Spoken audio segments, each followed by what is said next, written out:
Meus irmãos, eu estudei essa semana, na verdade, 2 dias para cá,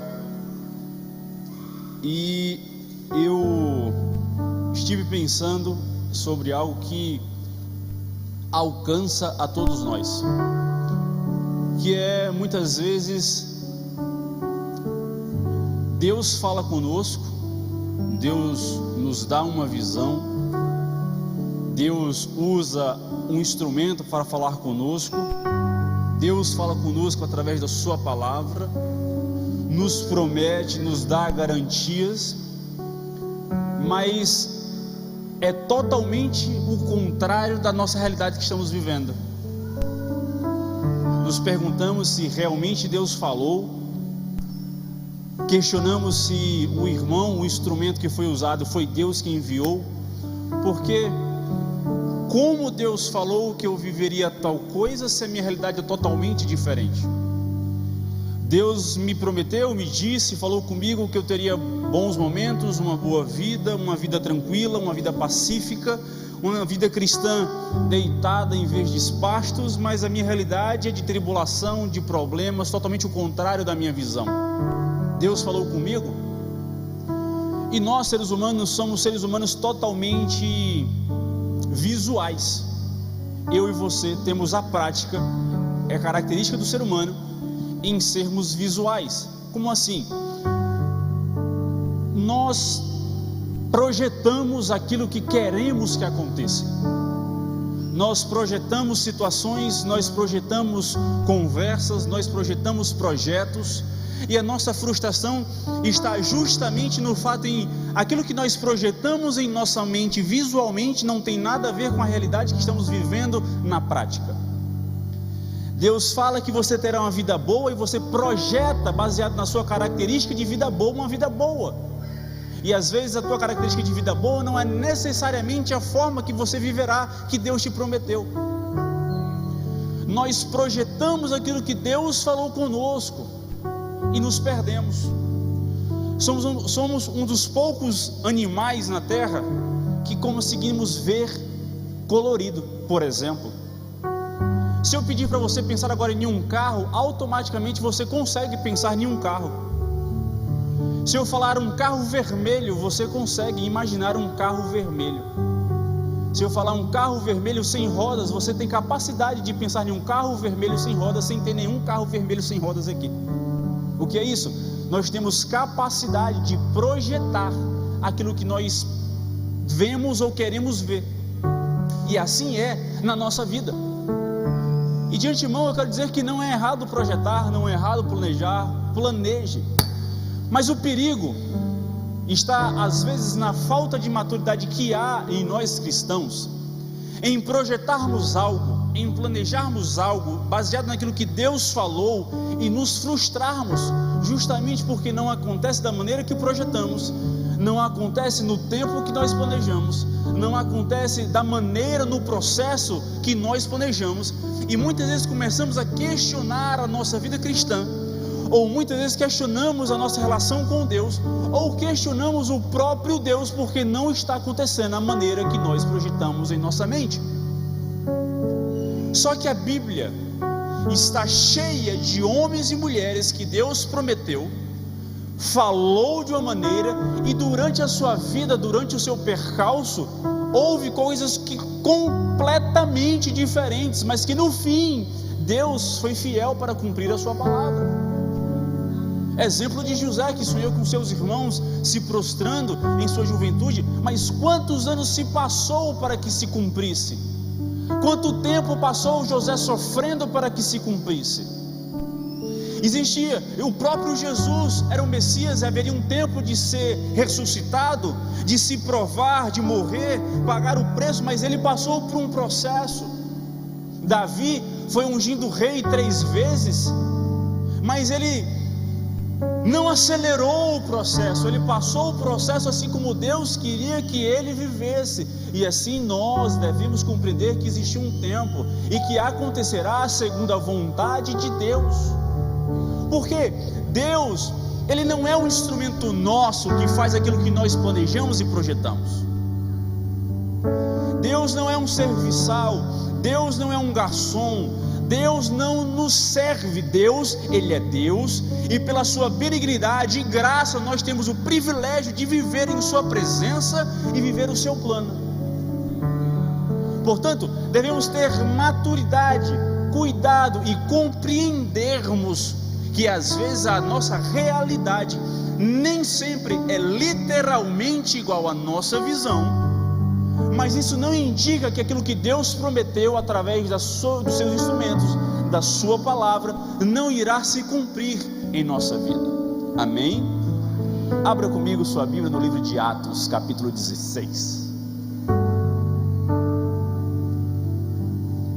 Atos 16.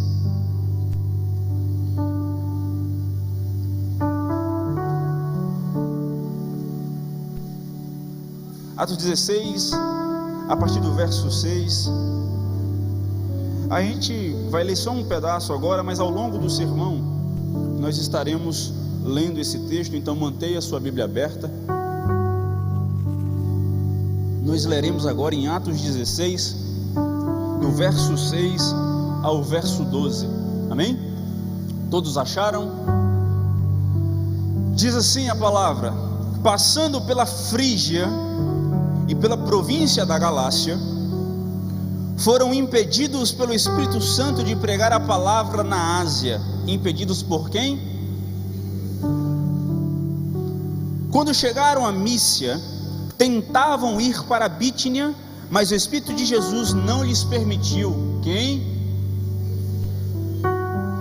Tendo passado pela Mísia, desceram a Troade. Paulo teve de noite uma visão em que apareceu um homem. Quem? Um homem da Macedônia, que lhe pedia: passa a Macedônia e ajuda-nos.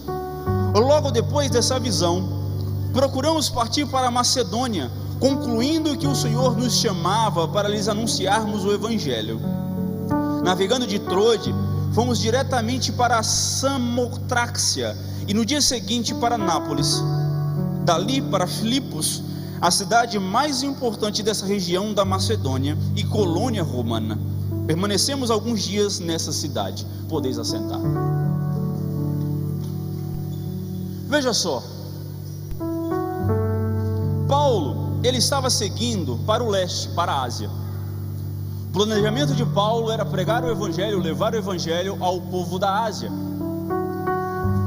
Paulo não estava sozinho nessa viagem, estava acompanhado de Silas, Timóteo e o escritor de Atos, Lucas. Ele estava com esse grupo de pessoas e não se sabe se havia mais alguém, mas havia com ele esse grupo. E o Espírito de Jesus, ou o Espírito Santo, sinônimos, impede de Paulo ir para o leste. Não necessariamente a Bíblia retrata a forma que foi impedido de Paulo ir, mas Paulo foi impedido pelo Espírito Santo. E não somente uma vez, mas pelo menos 2 vezes Paulo foi impedido de atravessar para a Ásia. Não se sabe se pelo clima, se diretamente Deus, o Espírito Santo, falou com ele, ou se houve circunstâncias de problemas, mas sabe-se que Paulo foi impedido. Interessante pensar que se fossem problemas cotidianos, não há nada que pararia Paulo a ir pregar o Evangelho. Nada impediria Paulo de prosseguir, de pregar o Evangelho do Reino. Mas Paulo teve discernimento de compreender que o Espírito Santo estava falando com ele, que ele não deveria ir para o leste, mas para o oeste. É onde Paulo entende que muitas vezes o não de Deus é não. E às vezes um bom motivo Paulo tinha de ir pregar o Evangelho, o melhor motivo que existe. Paulo tinha humildade e consciência de que ele queria pregar o Evangelho àquele povo. Mas o próprio Deus disse não, vai para o oeste, vai para a Macedônia. E Paulo imediatamente entendeu o direcionamento de Deus. Já aqui eu falo com você sobre como é que entendemos o não de Deus muitas vezes. Muitas vezes nós temos planejamentos, nós temos planos, nós temos algo programado em nossa mente, em planilha, o passo a passo de como deve ser feito, mas Deus diz não. E muitas vezes nós nos irritamos porque não sabemos qual será o próximo passo, porque aquilo que eu queria foi impedido. Só que Paulo tinha intimidade, Paulo tinha relacionamento de compreender a direção de Deus. Paulo tinha discernimento de compreender que eu quero pregar o evangelho para lá, mas o Deus do evangelho me diz para ir para o outro lado. Interessante pensar que Paulo compreendeu isso e ele não pestanejou, ele não perguntou se realmente era isso, ele não perguntou se realmente era essa direção, ele não ficou perguntando, admoestando, argumentando, perguntando o porquê da mudança. Paulo simplesmente entendeu e logo após se levantou e mudou de direção. Aqui nós vemos já de cara que Deus dá uma visão a Paulo, um homem da Macedônia, que aparece para Paulo dizendo: ajuda-nos, passa a Macedônia. E aqui eu quero falar com você que automaticamente Paulo imaginou o quê? Um homem da Macedônia rogando por ajuda, pedindo por ajuda. Paulo imaginou talvez, e eu quero pensar com você, que ele seria bem recebido na Macedônia, seria recebido por um povo que precisava de ajuda. Interessante que quando Paulo escuta a voz de Deus, Paulo compreende diretamente a voz de Deus, porque só Deus tem capacidade de ouvir e falar no ouvido de Paulo. Muitas vezes eu e você como cristãos não identificamos a voz de Deus justamente porque tem vozes demais ao nosso redor. A gente escuta os nossos colegas, nós escutamos nossos amigos, nós escutamos a nossa família, nós escutamos nossos inimigos, nós escutamos o nosso ambiente, nós escutamos a nossa cultura, nós escutamos os políticos, nós escutamos nossos líderes, nós escutamos os pastores, mas não escutamos a voz de Deus. Não digo que você não deve escutar, mas priorizo que você deve escutar a voz de Deus, para que você não se confunda em seu caminhar. Dessa maneira, Paulo, quando tem a sua visão, automaticamente eu imagino que Paulo identifica que ele irá para a Macedônia. Ok, nós iremos.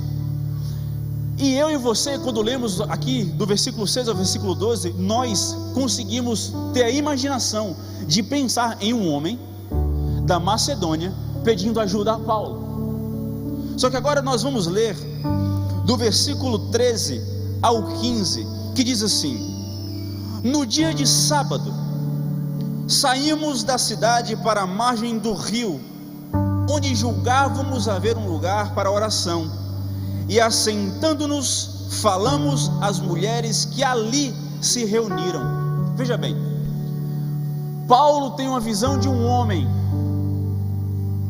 Paulo, quando sai da cidade para ir para uma reunião de oração, ele encontra somente mulheres. Aqui já se começa a realidade diferente daquilo que Paulo viu.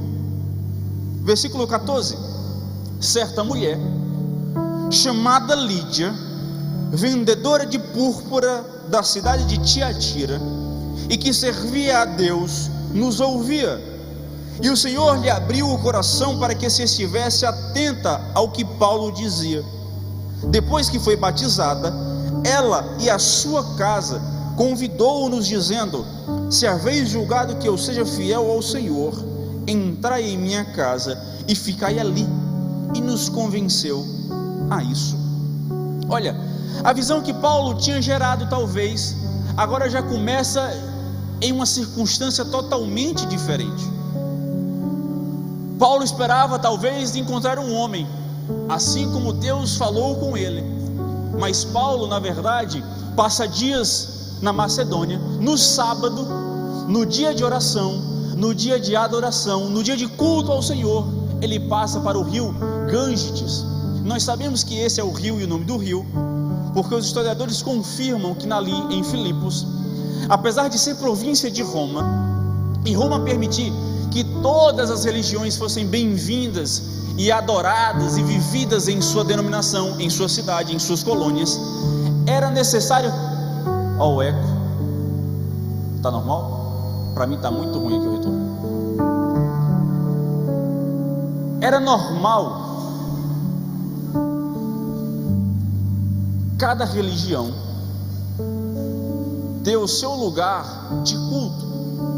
É por isso que Paulo julga ir para fora da cidade, porque era determinado pela lei de Roma que ali em Filipos, o local em que os judeus iriam adorar e cultuar, era naquele rio.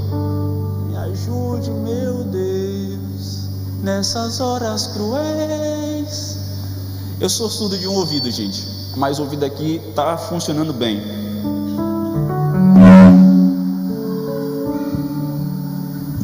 Amém. Glória a Deus. Aleluia. Louvado seja o Senhor. Dá não. Vamos mudar de microfone, irmão Sérgio.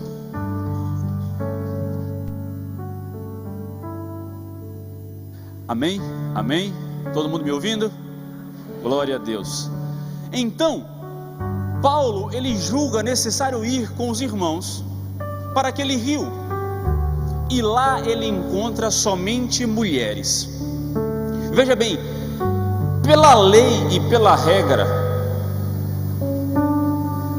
era necessário ter pelo menos 10 homens para se compor uma sinagoga. Era necessário pelo menos 10 homens para ser um local de oração e adoração firmada pela lei judaica. Paulo não encontra nem 10. Aqui, pelo menos eu e você, já começaríamos a julgar se Deus realmente falou. Se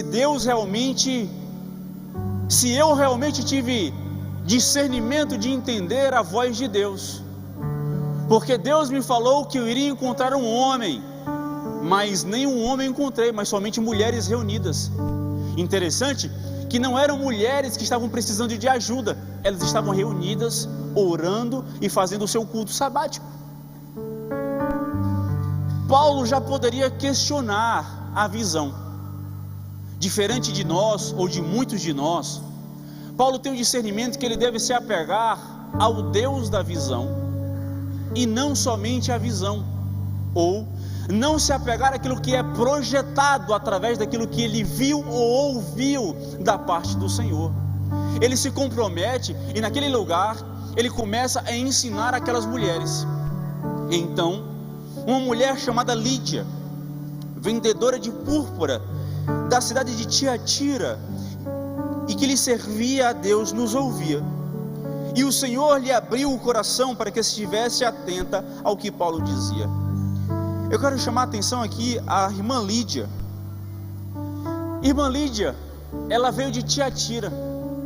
Eu acho isso muito interessante, porque Tiatira fazia parte da Ásia Menor Ocidental. Paulo, ele é impedido de ir para a Ásia. Mas o coração de Paulo era tão puro em sua vontade de ir pregar o Evangelho na Ásia, que Deus levanta uma mulher da Ásia, e é a primeira pessoa que Paulo ganha para Jesus em Filipos. Eu tenho a sensação que Deus tem assim: Paulo, tu é tão sincero em teu desejo de ir para a Ásia, você não vai, mas eu vou trazer a oportunidade da Ásia vir até você. Se você estiver disposto a cumprir o meu plano, se você estiver disposto a obedecer a minha voz, a minha direção, eu entendo que muitas vezes Deus vai abrir oportunidades para você. Talvez Deus diga não para você, talvez Deus impediu de você ir para a direção que você queria, e você foi tão temente, obediente, em sinceridade à voz de Deus, que Deus talvez te dê a oportunidade de fazer aquilo que você queria anteriormente.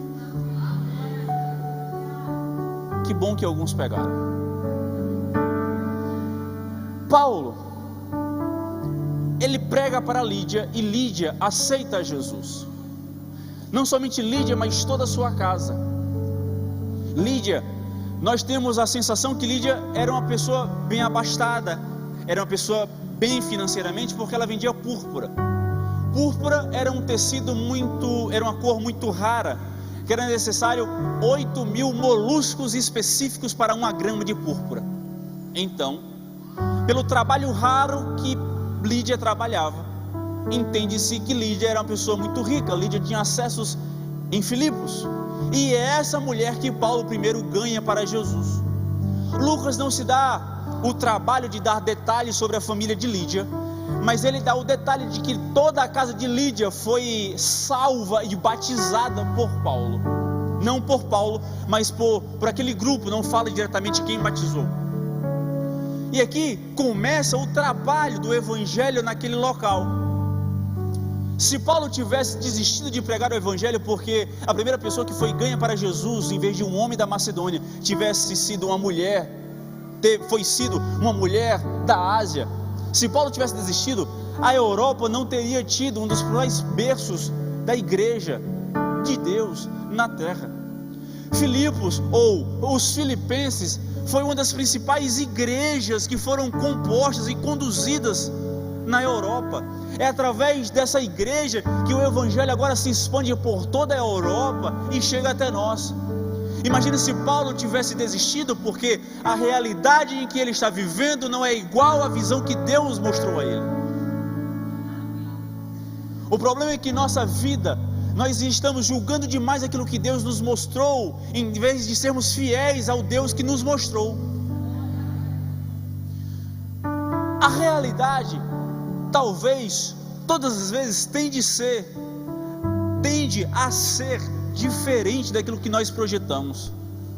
Por quê? Porque adivinhos na Bíblia diz que não herdarão o reino dos céus.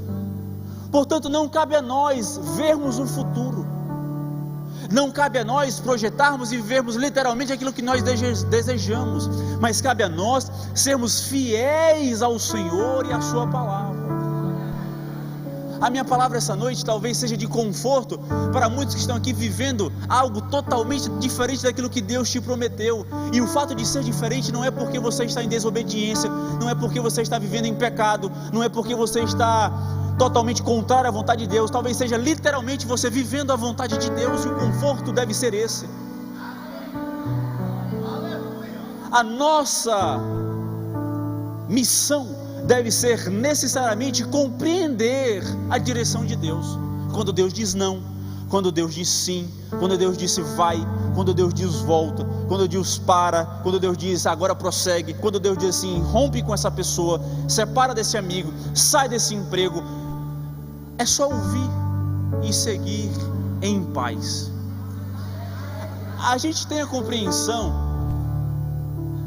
de ler o Salmo 23, deitar-me em verdes pastos, em águas tranquilas. Parece que a gente para aí, ó. A gente esquece que tem os vales, né? A gente esquece que tem a vara, a gente esquece que tem o cajado, a gente esquece que tem os momentos ruins. E aí, vida cristã não é mais especial na terra. A vida cristã não é que ela vai te proporcionar coisas na terra literalmente diferentes daqueles que estão no mundo, porque o sol é quente na cabeça de todo mundo.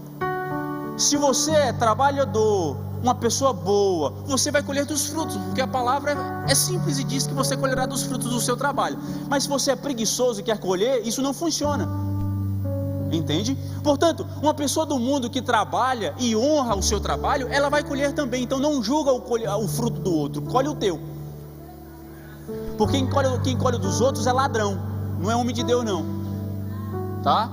Então, o nosso trabalho está justamente em compreender que a vida cristã não é necessariamente verdes pastos e águas tranquilas, mas é compreender que durante o passo todo nós estamos caminhando para o céu, para a eternidade.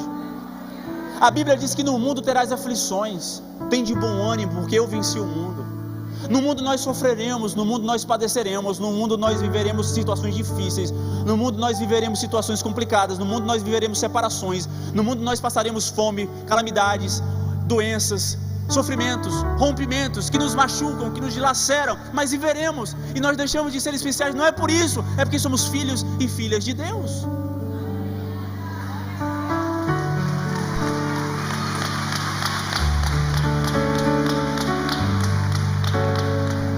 questão é que tem muita gente se frustrando e deixando de ser crente.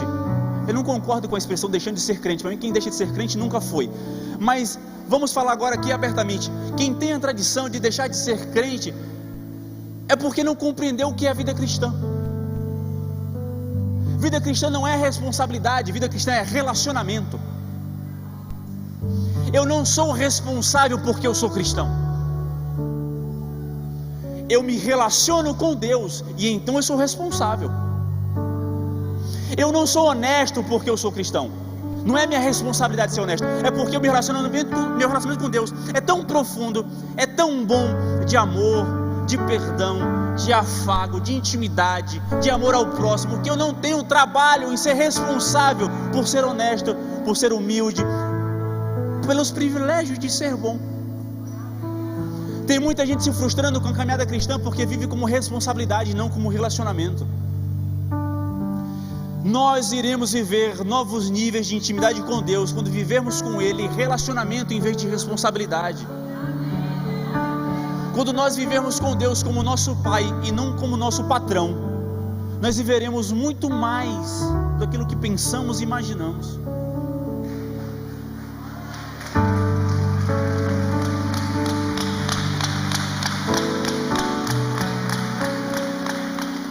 Veja, Paulo, no final do versículo 12, diz: permanecemos alguns dias nessa cidade. Paulo já estava alguns dias sem resultado. Não se fala que Paulo pregou para alguém, não se fala se Paulo alcançou alguém, mas a Bíblia fala claramente que Lídia foi alcançada e batizada junto com a sua casa. Então Paulo alguns dias viveu sem resultado, o que não gerou frustração na vida de Paulo. Paulo não ficou depressivo, Paulo não ficou frustrado, Paulo não ficou prostrado no chão triste porque não teve resultado nos primeiros dias. Diferente de nós que queremos que Deus prometeu ontem, que se cumpra ontem, que vivemos ontem, que a gente suba ontem, porque hoje não dá, hoje já está atrasado, tem que ser ontem. O hoje já é atrasado para alguns de nós, tem que ser tudo ontem. Paulo, ele vive, ele prega, ele planeja, ele prossegue segundo a visão de Deus e não tem resultados nos primeiros dias. Mas uma mulher, Lídia, foi alcançada, com ela e toda a sua casa. Amém? Portanto, se Deus te prometeu uma direção, se Deus te mostrou algo claramente, não se apega literalmente àquilo que você está projetando sobre aquilo que Deus te mostrou. Se apegue ao fato de que Deus falou com você e Ele é fiel para cumprir.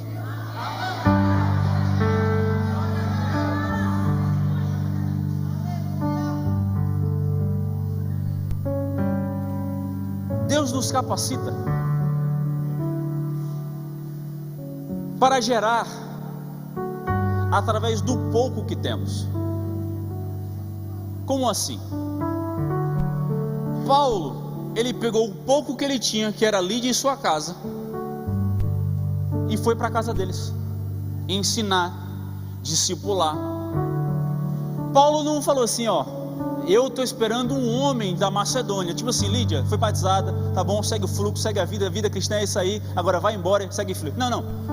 Paulo, ele tirou um tempo para ensinar a Lídia. Ele tirou um tempo para gerar na vida de Lídia frutos. Agora, às vezes nós menosprezamos o pouco que temos em nossa mão. Nós dizemos que é ruim, nós dizemos que não é o suficiente, nós dizemos que não é a vontade de Deus.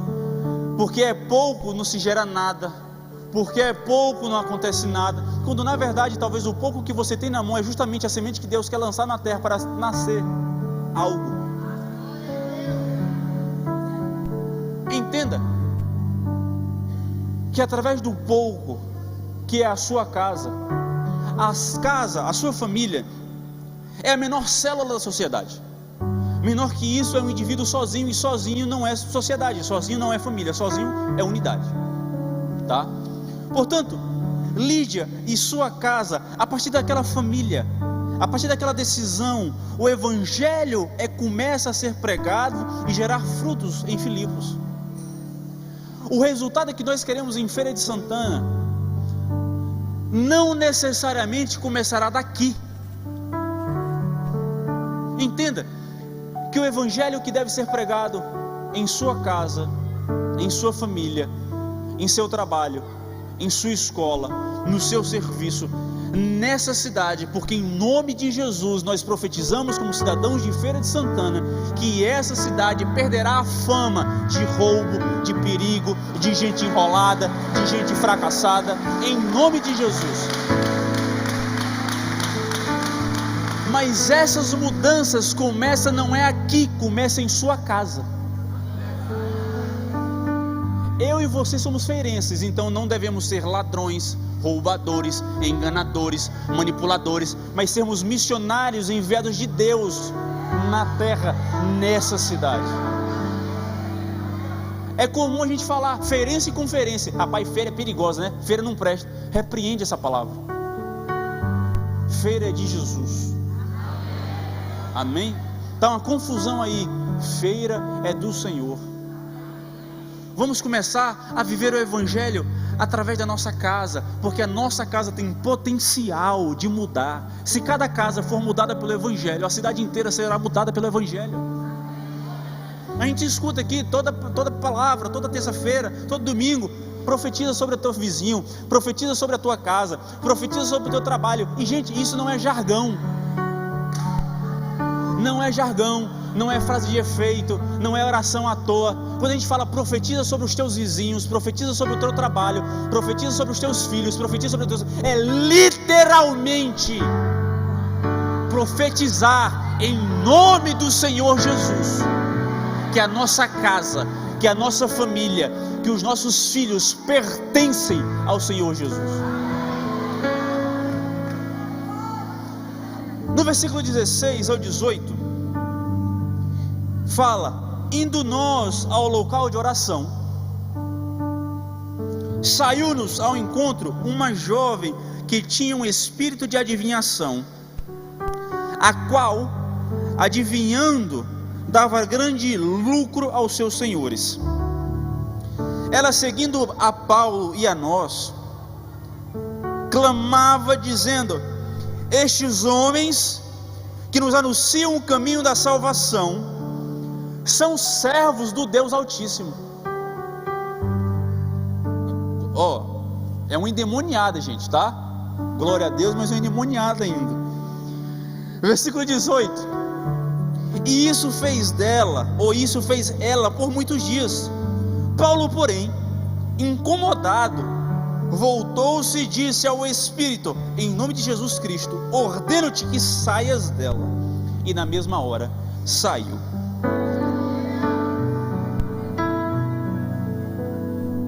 Gente, a realidade tende às vezes a ser muito confusa. Você já teve a sensação de que está tudo confuso? Está tudo embaralhado, está tudo tipo assim, sem pé e sem cabeça, sem direção, sem, sabe, não sai nada, está diferente, a realidade está assim. Quem aqui já sentiu isso? Glória a Deus que são poucas, glória ao Senhor. Paulo viu um homem em sua visão, pedindo ajuda. Ele encontra mulheres, uma mulher da Ásia é salva, e agora, a caminho do culto de oração, uma endemoniada aparece para atrapalhar a vida de Paulo. Quando Satanás vê que frutos estão sendo gerados através da minha vida e da sua vida, ele vai tentar interromper. Paulo estava indo para a igreja, Paulo estava indo para o culto, Paulo estava indo para o local de oração, e uma demoniada apareceu no meio do caminho, que tinha um espírito de adivinhação, e começou a proclamar: estes homens que proclamam a salvação, eles são servos do Deus Altíssimo. Ela mentiu, mas nem a verdade saindo da boca de Satanás serve para você. A verdade que sai da boca de Satanás não serve para você.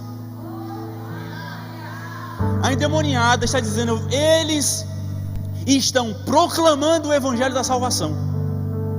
Está dizendo, o evangelho deles salva. E esses homens são servos do Deus Altíssimo. eles estão literalmente na verdade, mas que vem da boca de Satanás, de um espírito maligno.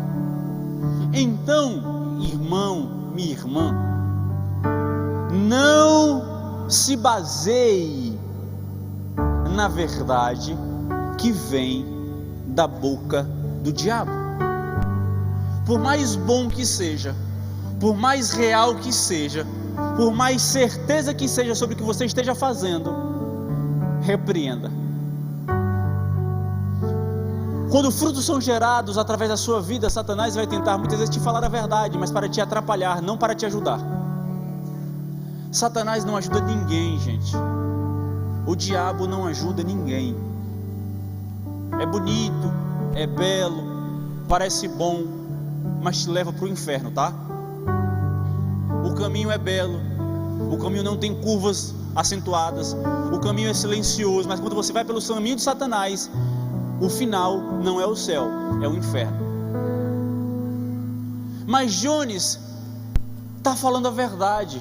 Ainda assim, tem discernimento para compreender que mesmo a verdade pode ser dita por bocas que não vêm de Deus. Paulo teve discernimento para compreender que ele era um espírito maligno. Agora, quantos de nós não temos o discernimento de compreender que é o diabo falando com a gente? Mas Jones, é a verdade. E se for o diabo falando? E se for Satanás falando no teu ouvido, no pé do ouvido? E aí? O perigo é que não tem discernimento. O perigo é que não tem compreensão de discernir que é o diabo falando. O perigo é estar justamente em achar que a voz de Deus e a voz do diabo é a mesma coisa, porque é a verdade. E a questão, irmãos, não é necessariamente a verdade ou necessariamente a mentira, mas na verdade é de quem sai aquilo que está sendo dito, a direção que está sendo dada, a direção que está sendo tomada, da onde provém a direção que você está tomando em sua vida. Às vezes parece bom, e às vezes é bom, como a gente acabou de falar. A endemoniada estava falando a verdade sobre Paulo e aqueles homens, mas Paulo se incomoda e repreende. Quando eu digo que a realidade tende a ser confusa, é justamente porque Paulo talvez não esperasse lidar com endemoniados. Paulo vê um homem que pede ajuda, não uma mulher endemoniada atrapalhando o seu caminho. Aqui de novo nós começamos a julgar se nós ouvimos a voz de Deus. Por quê? Porque o diabo está nos tentando, o diabo está nos atrapalhando, o diabo está se colocando em nosso caminho. Será que foi Deus que realmente falou? Porque se Deus falou, não tem o diabo que atrapalhe. Irmão, lembra de Jó.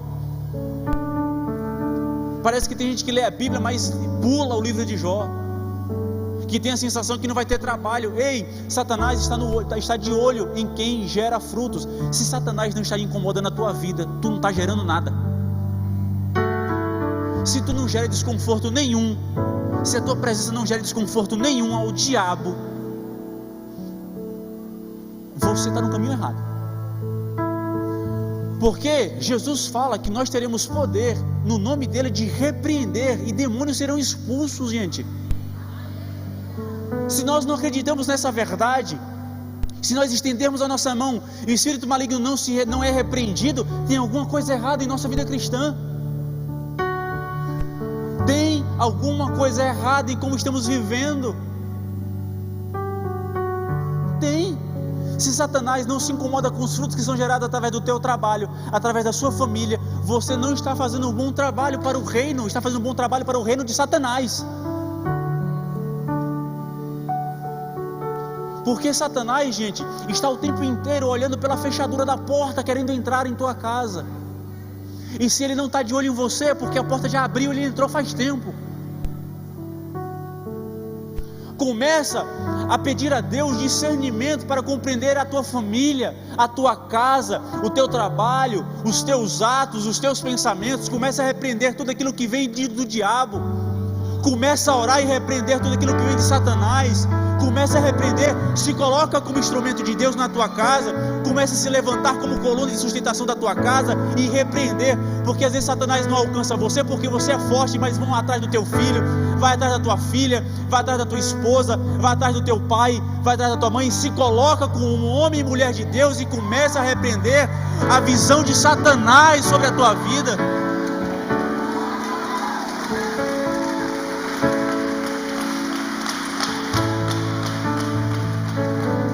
Não espere chamar um pastor para repreender um demônio em sua casa. Se levante como sacerdote, se levante como autoridade, estenda sua mão e repreenda, porque em Cristo Jesus nós temos poder para isso. Não permita que Satanás entre em sua casa, repreenda. Coloca a mão sobre o teu filho, sobre a tua filha, sobre o teu marido, sobre tua esposa. Meu marido não acredita em Deus, meu marido não é crente, minha esposa não acredita. Em seu coração, porque o que importa é Deus ouvir. Repreende. Mas se você não tiver a oportunidade de repreender Satanás contra a sua família, é porque provavelmente você está trabalhando do lado dele. Às vezes não é consciente, às vezes é de forma inconsciente. O que eu estou falando aqui essa noite é que você tenha consciência do que você está vivendo, como está vivendo, por que está vivendo e a quem você está servindo. Porque não pode um homem e uma mulher servir a dois senhores, ou é a Deus. Devemos ter compreensão da nossa vida. Não estava nem no sermão aqui o que eu estou falando, mas eu tenho lido, eu tenho estudado, eu tenho pesquisado, eu tenho tentado entender, e a sensação que eu tenho é que às vezes eu não sou crente, eu estou vivendo errado. A sensação que eu tenho, eu estou vivendo no automático, bota e vai, só vai, vou para o céu, tá, mas é a vida cristã, e os frutos do Espírito, e os frutos do reino, e a expansão do reino, tudo isso deve ser gerado através da nossa vida. Tem muita gente que está perdendo tempo, muito focado naquilo que Deus prometeu, em vez de viver o que Deus prometeu. Meus irmãos, minhas irmãs, vamos viver uma vida pautada em Cristo. Vamos seguir, vamos voltar. A gente tem que ser grato pela nossa realidade. Tem muita gente que mais gasta o tempo sendo ingrato pelo que não tem do que sendo grato pelo que tem.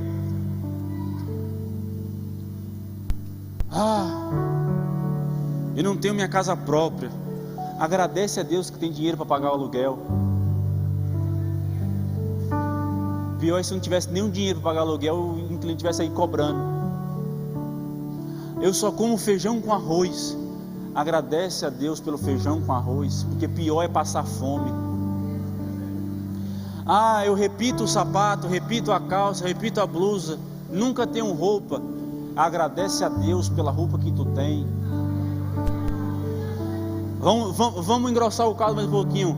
A mulher de fulano é tão abençoada. Para de olhar para a mulher de fulano e começa a agradecer a Deus pela tua esposa. A mulher de fulano é perfeita, o marido de fulano trata ela desse jeito. Começa a estender a mão para o teu marido e pede a Deus que ele mude tu também, porque às vezes ele não te trata porque tu também é ruim. Os filhos de fulano são ótimos. Se os teus não são, é porque tu criou de forma ruim. Olha que eu sou só pai há 40 dias. Meu filho veio com a HD zerada, e aquilo que ele aprender provém de mim, pelo menos por enquanto. A gente fica elogiando o filho dos outros, mas não somos gratos pelos nossos. O filho de fulano é tão quietinho. Agradece a Deus que o teu tem energia. Agradece a Deus que o teu é abençoado e tem fôlego, tem força, é energético. Agradece a Deus por ele. Eu já escutei, gente, eu já escutei. O cabelo do filho de fulano é liso e o meu filho não é. Mano, agradece a Deus porque tu tem filho. Porque tem gente sofrendo porque não pode ter um. Tem gente que sofre a vida inteira porque por algum motivo do destino não pode ter. E tu está reclamando do que tu tem. O que eu pensei agora eu não vou falar. Amém. Mas vamos colocar em prática, sermos gratos pelo que nós temos. Por quê? Porque um cristão, gente, de verdade, ele é grato. Ele é grato pela noite que se passou. Ele é grato pelo prato de comida que tem na mesa. Ele é grato pela família que ele tem. Ele é grato pelo privilégio de existir. Seja grato. Seja grato. Está faltando? Pede ao Pai, mas não fica reclamando ao Pai não, porque não tem. Porque Paulo podia estar reclamando, porque o Senhor me mandou um endemoniado em vez de mandar um homem que eu deveria pregar. Paulo não fica reclamando, Paulo simplesmente, ele é grato, ele vive. Paulo sabe o que é passar fome, Paulo sabe o que é banquete, Paulo sabe o que é dormir bem, Paulo sabe o que é não dormir porque não tem onde dormir, Paulo sabe o que é viajar bem, Paulo sabe o que é naufrágio, Paulo sabe, e Paulo viveu sendo grato a Deus pelas oportunidades. Paulo foi o único homem que teve a audácia de dizer: sedes meus imitadores, como eu sou de Cristo. Mas Paulo dizer isso, ele foi fera, velho. Paulo dizia assim, ó: se vocês não conseguem imitar a Jesus, me imita, porque eu sou imitador perfeito. Se você não compreende seguir, faz o que Paulo fez. Seja grato. Seja grata. Está difícil, seja grato pelo privilégio de passar uma oportunidade difícil. Está ruim, seja grato pela dificuldade. Está complicado, seja grato pela complicação. Talvez você comece a encurtar a parte ruim porque você está sendo grato. Vamos seguir.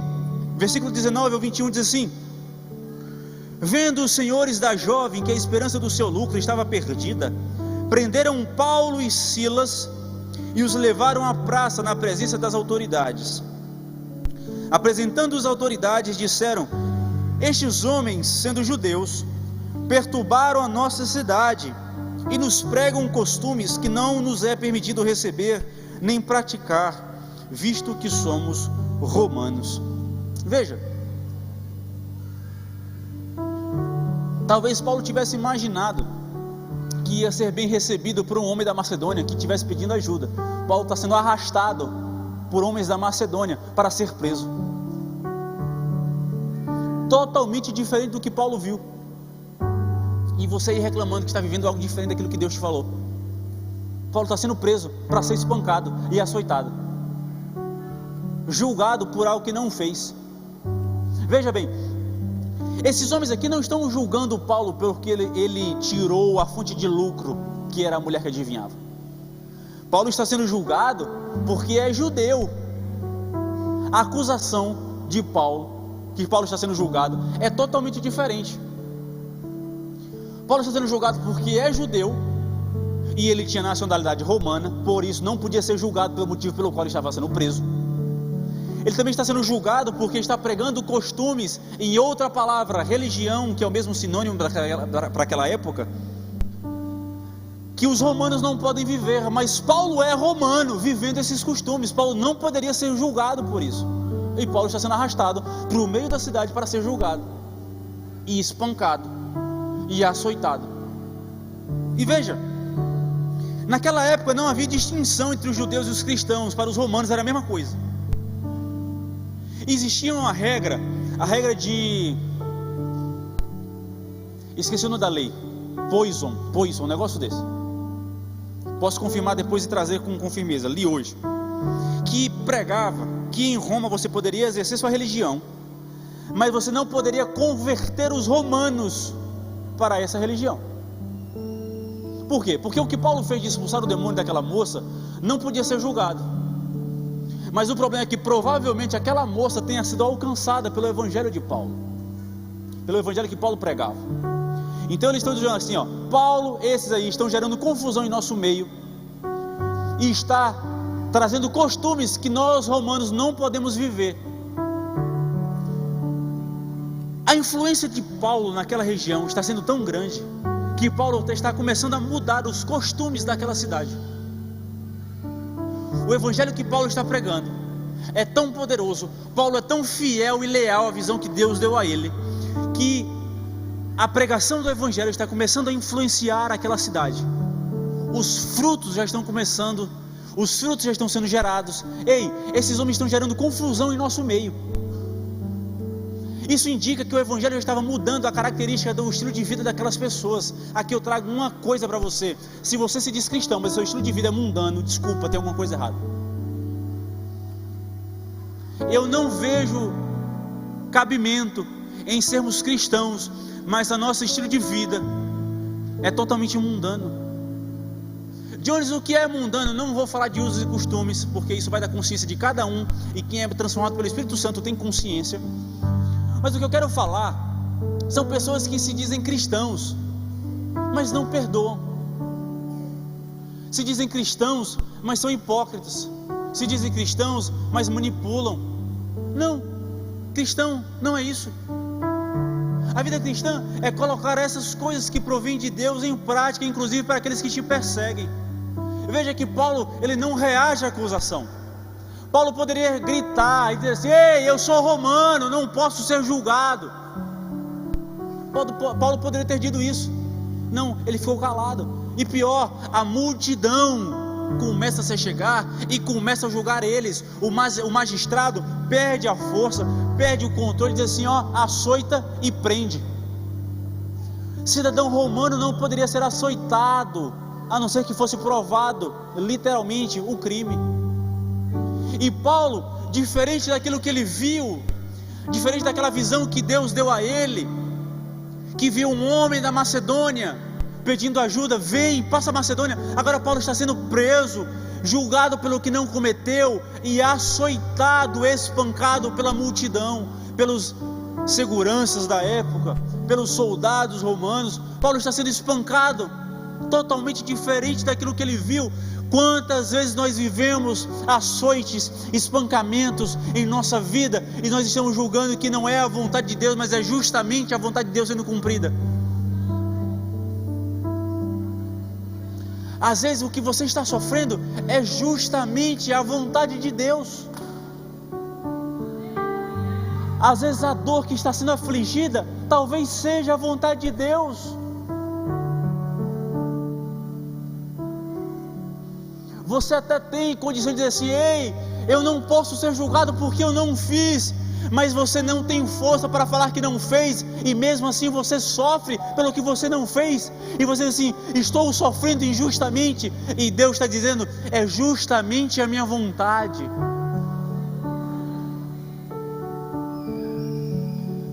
Precisamos ter discernimento para compreender a vontade de Deus. Precisamos ter discernimento para compreender a direção de Deus em nossa vida. Paulo, agora no versículo 22 ao 24 diz: a multidão levantou-se unida contra eles, e as autoridades, rasgando-lhe as roupas, mandaram açoitá-los com varas. Havendo-lhes dado muitos açoites, lançaram-nos na prisão, ordenando ao carcereiro que os guardasse com segurança. Ele, tendo recebido tal ordem, lançou-os no cárcere interior, no cárcere privado. Ele lhes prendeu os pés no tronco. Tinha tudo para dar errado na vida de Paulo nessa viagem, e deu. Paulo não foi bem recebido por homens que precisavam de ajuda. Paulo foi espancado e lançado na prisão. E pior, na prisão de Filipos, os presos tinham oportunidade de ir e vir, de receber visitas dos familiares, de comer bem. Mas quando a Bíblia fala que foi lançado no cárcere interior, está falando lá no subsolo, lá embaixo, onde não tem acesso a nada, onde não pode receber visita, onde os dejetos dos outros presos caem. Paulo estava preso com as pernas, o historiador vai dizer que tinha um tronco, e as pernas de Paulo estavam abertas, de forma desconfortável, esticadas. Então Paulo estava em uma situação totalmente contrária ao que Deus disse a ele. O que é que Paulo e Silas fizeram? O que é que Paulo e Silas fizeram? Oraram e cantaram. Veja, Isso é totalmente confuso. Estou em uma situação que eu não mereço, preso injustamente, espancado até a morte, com fome, com frio, sangrando, preso num tronco, vivendo em situação totalmente desfavorável. Ei, eu queria ir para o leste, Deus, não queria vir para o oeste, não. Eu queria ir para um lugar que tinha tudo planejado, não para um lugar que eu não sabia o dia de amanhã. Deus, eu queria vir para um lugar que era confortável. Não. Paulo está nessa realidade, orando e cantando. Porque tem gente que está até na vontade de Deus, está até na presença dele, reclamando, enchendo a paciência de Deus. Paulo não reclama. Paulo ele ora, Paulo ele canta, ele adora, ele louva, ele presta louvor. Paulo estava prestando culto no rio com a sua comunidade. Paulo estava na casa de Lídia pregando e louvando. Agora Paulo está na prisão fazendo a mesma coisa. A gente quer louvar e adorar a Deus só na igreja, porque é confortável, porque é bom, porque é propício, porque tem um louvor aqui que me diz o que cantar, porque tem um pregador que diz que lê o que lê na Bíblia. Assim é bom. Mas ei, Paulo e Silas pregam, oram, cantam em lugares que não convém para um homem, mas mesmo assim eles não se contentam, porque todo lugar é lugar de adoração, todo lugar é lugar de oração, todo lugar é lugar de louvor, todo lugar é lugar de culto.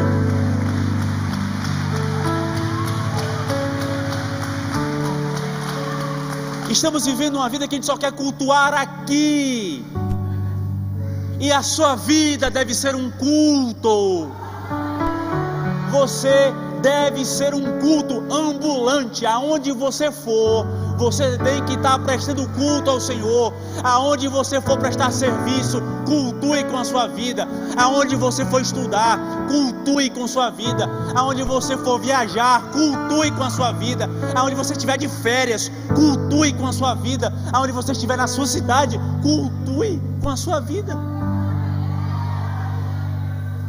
Cultuar na bonança é fácil. Só que Paulo e Silas estão adorando e louvando na prisão. Versículo 25. Perto da meia-noite, Paulo e Silas oravam e cantavam hinos a Deus. E olha só, e os outros presos os escutavam.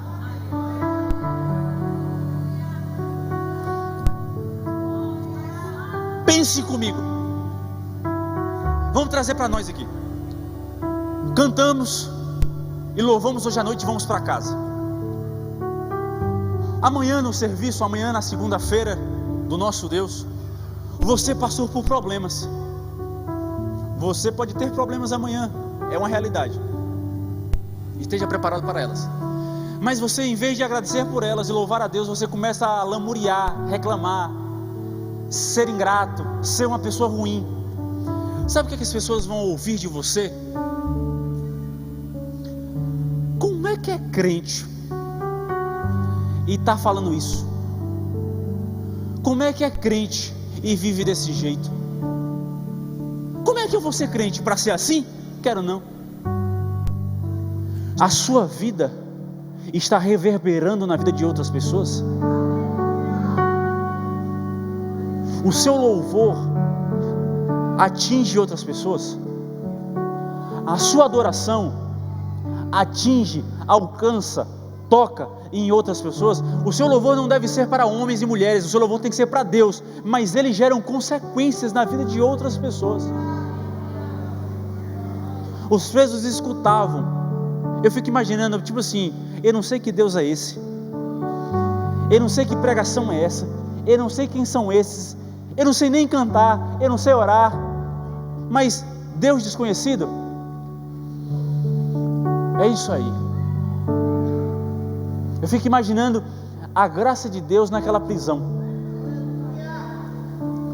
a graça de Deus naquele local, começando a tomar a vida daqueles presos que estavam presos justamente, talvez também, Presos que estavam na mesma situação de Paulo, que foram presos injustamente, mas agora o foco não está na prisão, está na adoração a Deus.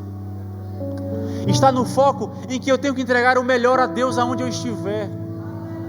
Compreender que todo local é local de evangelizar, que todo local é local de culto, que todo local é local de estar na presença de Deus. Estar na presença de Deus não é estar limitado ao teu quarto, não está limitado à tua casa, não está limitado a essa igreja, está simplesmente limitado aonde você estiver. Aonde você estiver, você pode prestar culto ao Senhor. Quando eu falo de vida cristã, é justamente isso. É compreender que aonde formos, somos cristãos. Aonde, pelo amor de Deus, aonde você for, viva o cristianismo. Gente, é cada coisa que a gente escuta, de que crente faz, de que crente falou, de que crente viveu, do que crente achou, do que crente fofocou, chega a ser absurdo. Viva a palavra. Não tem segredo não. Ó, viva. Não torne a Bíblia um livro de cabeceira. Não torne a Bíblia um livro de enfeite. Não torne a Bíblia um livro preso na estante. Mas a Bíblia é para ser vivida. A Bíblia é para ser lida, estudada e vivida de forma íntegra e completa. Amém? Vamos para o final. Atos 25 a 31. Perto da meia-noite, Paulo e Silas oravam e cantavam hinos a Deus, e os outros presos os escutavam. De repente houve um terremoto tão grande que os alicerces da prisão foram abalados. Abriram-se todas as portas e foram soltas as correntes de todos. Acordando o carcereiro e vendo abertas as portas da prisão, tirou a espada e quis matar-se, pensando que os presos tinham fugido. Paulo, porém, gritou: não te faças nenhum mal, todos aqui estamos. O carcereiro pediu luz, saltou para dentro e, todo trêmulo, prostrou-se diante de Paulo e Silas. Então tirou-os para fora, dizendo: senhores, que é necessário que eu faça para me salvar? Responderam eles: crê no Senhor Jesus Cristo e serás salvos, tu e a tua casa.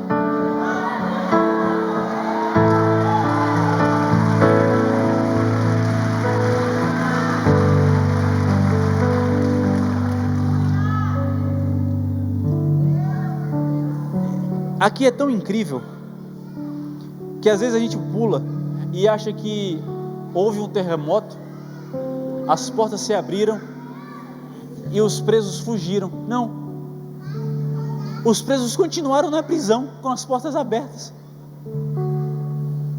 Os presos estavam soltos, ironia, soltos das correntes, soltos do tronco.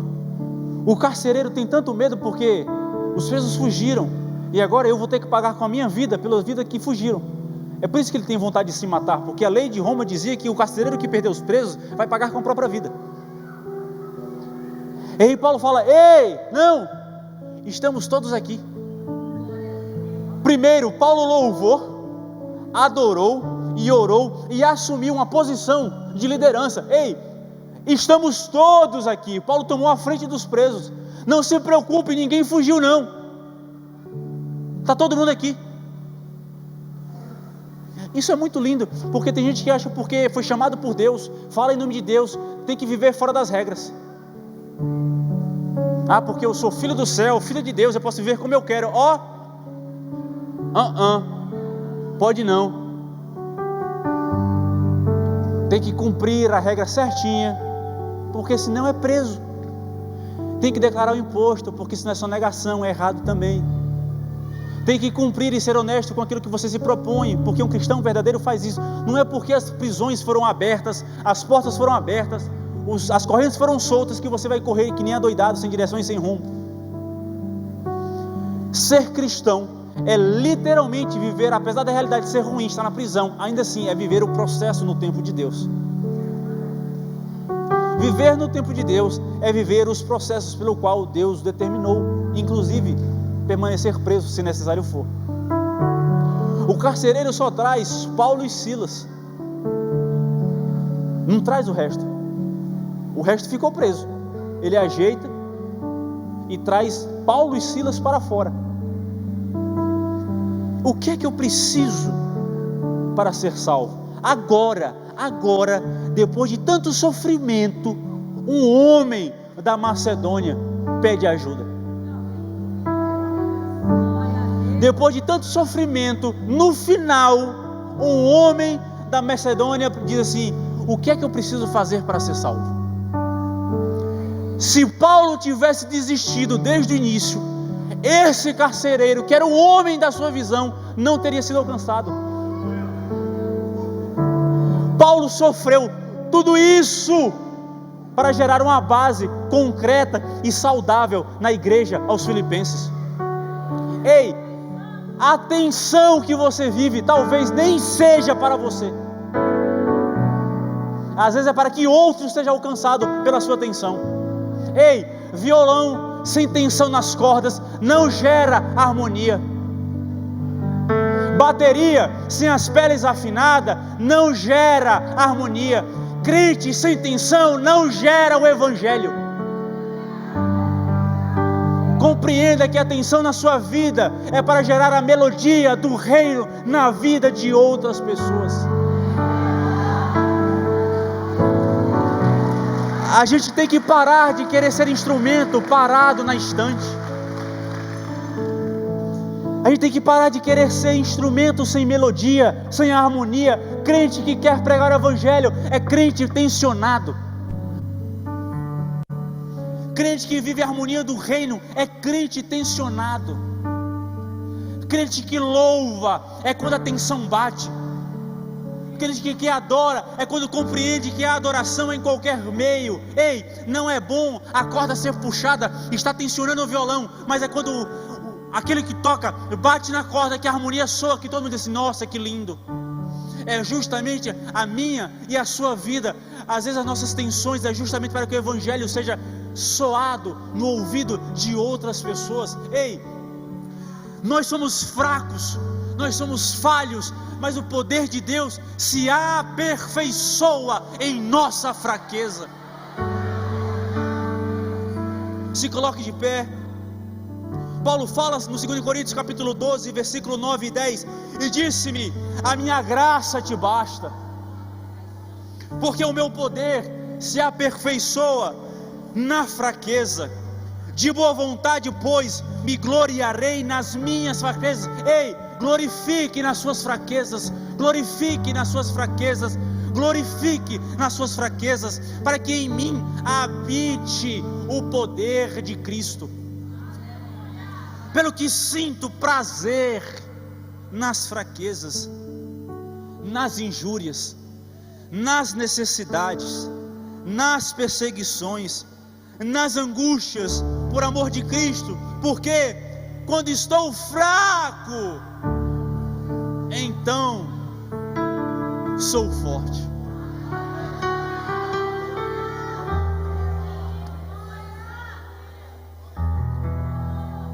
Aqui compreendemos que existem dois tipos de pessoas: aquelas que ouvem a Deus e vão servi-lo apesar da realidade, ou aquelas que a realidade não convém com a visão e vive uma vida miserável. Não sei quem é você, mas a minha oração é para que você compreenda que existe propósito em sua vida. A minha oração é para que nós possamos compreender que existe objetivo em nosso sofrimento. Às vezes a nossa realidade não condiz com a visão que Deus nos deu, mas isso não significa que estamos vivendo fora da vontade de Deus. Vamos começar a focar no que Deus prometeu, em vez de projetarmos aquilo que entendemos sobre o que Ele nos mostrou. Curve sua cabeça, por favor, e vamos orar. Senhor Deus Pai que estás nos céus, te louvamos, Pai, te agradecemos, somos gratos, somos privilegiados por estarmos em Tua presença, Senhor. Somos privilegiados por ouvir a Tua palavra, privilegiados, Pai, para compreender a Tua palavra, privilegiados, Pai, para viver a Tua palavra. Nosso pedido, Pai, que nos permita te pedir, gera em nós um coração dependente, gera em nós um coração quebrantado diante de Ti, quebrantado no Teu altar, quebrantado em Tua presença, que possamos, Pai, nos tornarmos homens e mulheres segundo o Teu coração e o Teu propósito, compreendermos, Pai, que muitas vezes a realidade não vai literalmente ser como aquilo que foi nos mostrado, aquilo que nos foi falado, mas se compreendermos que foi o Senhor que falou, devemos ser fiéis. E assim, Pai, te pedimos, nos sustenta, porque somos falhos. Estende a sua mão, Pai, e nos mantém de pé, porque não temos capacidade de permanecermos em pé sozinhos. Somos dependentes do Teu amor, da Tua graça, da Tua misericórdia. Assim, Pai, te louvamos e te agradecemos em Teu nome. Amém.